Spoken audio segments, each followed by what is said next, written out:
As the shutdown drags on, programs like the Supplemental Nutrition Assistance Program, also known as SNAP, are in jeopardy and could affect nearly 500,000 Nevadans. The government has said it won't have the money to pay SNAP benefits come November 1st.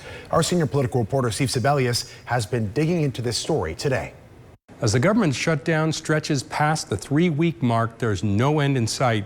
And with the November 1st deadline fast approaching, the question now is, what, if anything, can be done to help the nearly 500,000 people who receive SNAP benefits monthly here in Nevada? One idea?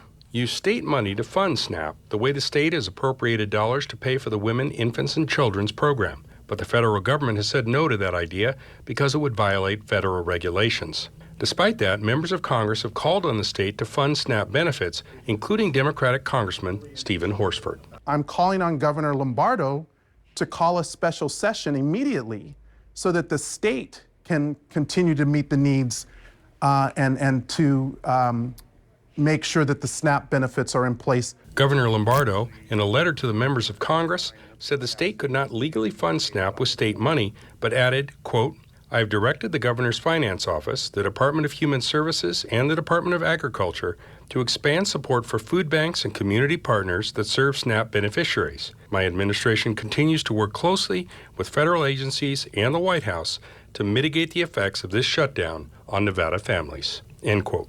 I asked Horsford today if the SNAP problem couldn't be solved more efficiently if Democrats agreed to vote for a Republican resolution to reopen the government. He told me any deal must include extending health care tax credits and reversing cuts to programs found in the One Big Beautiful Bill Act. Just reopening the government and continuing the pain that's hurting middle-class families is unacceptable, it's unconscionable, and it's not something that I can put my vote towards. Meanwhile, State Treasurer Zach Conine has called for using state funds, including the Rainy Day Fund, to pay for food assistance for people in the SNAP program using existing state databases until the government reopens. Meanwhile, community groups that help the needy are bracing for an influx of new clients as benefits run out and federal workers are furloughed or working without pay. Brooke Neubauer, the CEO of the Just One Project, which provides food and housing assistance, told me her nonprofit doesn't have the resources it needs to help and called on other Las Vegas locals to step up. This is the time where people that have a full pantry and have never experienced food insecurity, or maybe they have in their previous history, but this is the time to pay it forward. This is the time to really kind of step up and help all of the families that are now needing supportive services due to the government shutdown. If you're able to help, you can find the address to contribute at the justoneproject.org or in this story on our website at ktnv.com.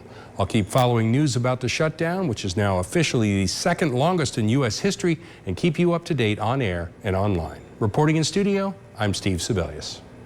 Steve, thank you so much for your expertise on this. If you have any questions about how the shutdown impacts you or just Nevada politics in general, be sure to ask Steve. You can scan that QR code right there on your screen, or you can also email Steve at steve.sebelius@ktnv.com.